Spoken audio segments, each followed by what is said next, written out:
Now at 11, President Trump makes his decision on public bathrooms, gender and transgender, the decision he made earlier this evening. Plus, dozens make their voices heard what those for and against the Atlantic Coast Pipeline are saying tonight. Then there's growing concern over high levels of radon in county buildings across Southwest Virginia. What's being done to address that issue? Before across the Chesapeake Bridge, a truck blew off the bridge into the water. And 911 tapes are released following a deadly tractor-trailer crash along the Chesapeake Bay. Good evening, and thank you for joining us. I'm John Carlo. And I'm Lindsay Ward. New tonight at 11, the Trump administration announces a major policy change that could affect transgender students. The president reversed the Obama administration guidelines that allowed transgender students to use the bathroom of their choice. Now it will be up to states and school systems to decide how they want to handle the issue. He's a firm believer in states' rights and that certain issues like this are not best dealt with at the federal level. Transgender advocates say President Obama's directive was necessary to protect students from discrimination, while opponents say it was federal overreach. Also new tonight, more than 100 Central Virginians turned out to Nelson County High School to have their voices heard on the proposed Atlantic Coast Pipeline. This was one of the last public hearings before the Federal Energy Regulatory Commission releases its final report and recommendation on the pipeline.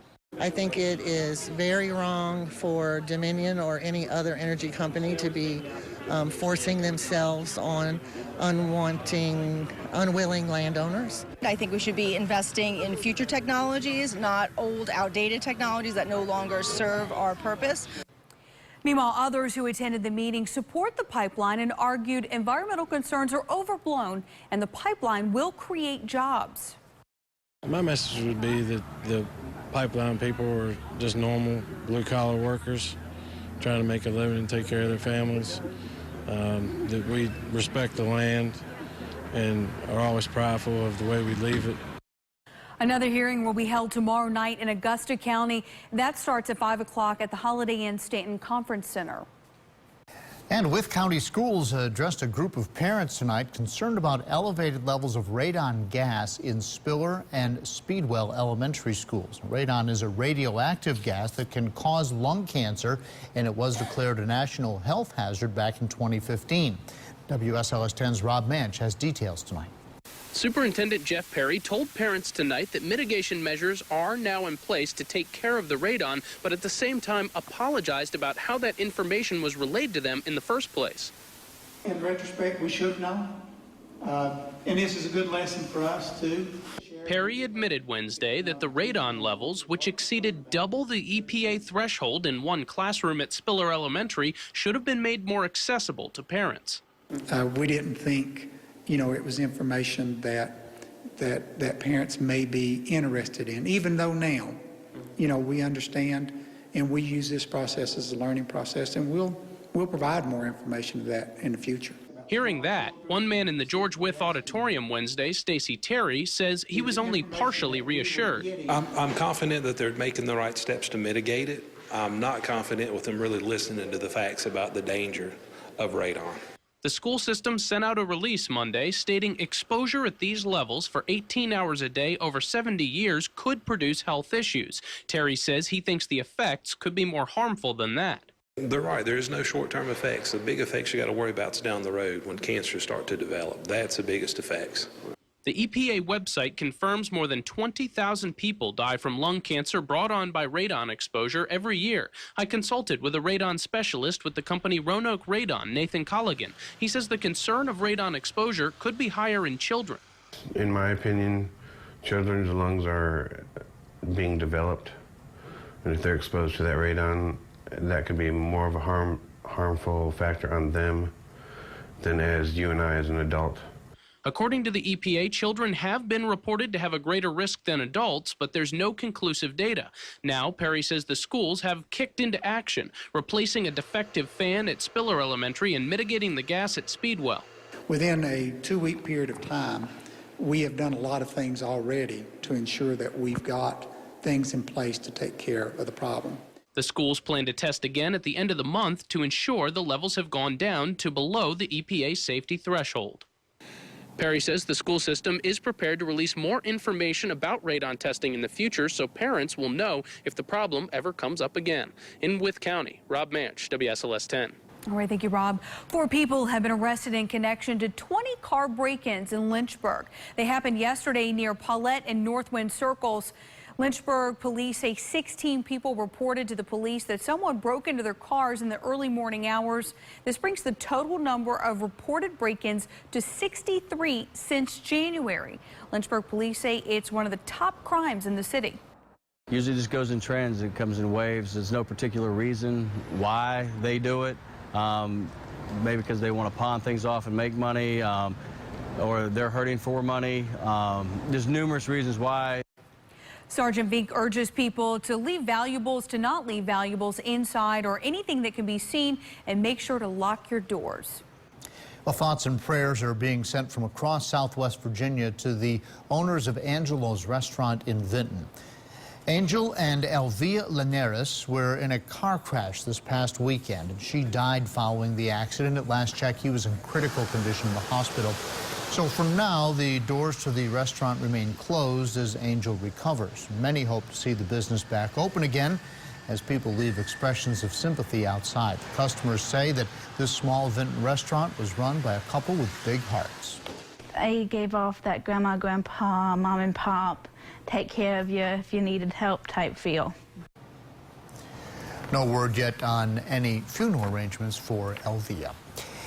And we are now hearing some of the frantic 911 calls from the day a tractor trailer crashed into the Chesapeake Bay. 911, where's your emergency? Chesapeake Bay Bridge, we got a semi that just went over the side into the water. The truck is submerged. There are pieces on the highway. The rail is gone. Terrible tragedy. As we've reported, Joseph Chen died after driving off the bridge in Virginia Beach. Police say it was driver error. Chen was seen standing on the truck at one point before he was rescued, but he died from what they call drowning and hypothermia. Danville city leaders may now be able to prevent kids from getting involved in crime. Members of the Youth Council met with the city leaders in an effort to help them better understand the concerns and desires of the city's youth. In the first and only meeting so far, the council discussed a variety of topics, including crime, with the city's economic and community development departments. We primarily talked about things going on around the city and future projects, which I hope happen. And we actually learned a lot more about Danville than we already knew. Right now, the council does not have any more meetings with city leaders planned. And the search is on for a new Roanoke city manager. As we reported yesterday, Chris Morrill is leaving the Star City for a job in Chicago. He'll become the executive director of the Government Finance Officers Association. Councilman Dave Trinkle is heading the committee tasked with finding Morrill's replacement. Trinkle says the position could take months to fill, but they do plan to hire an interim city manager. We're going to find the right candidate to continue the energy and the momentum that we've seen over the last 7 years or so with Chris Morrill. Trinkle says some of the qualities that they may consider include a candidate's ability to collaborate with regional partners, an understanding of the importance of quality of life, and the key role education has to play for the city's economy.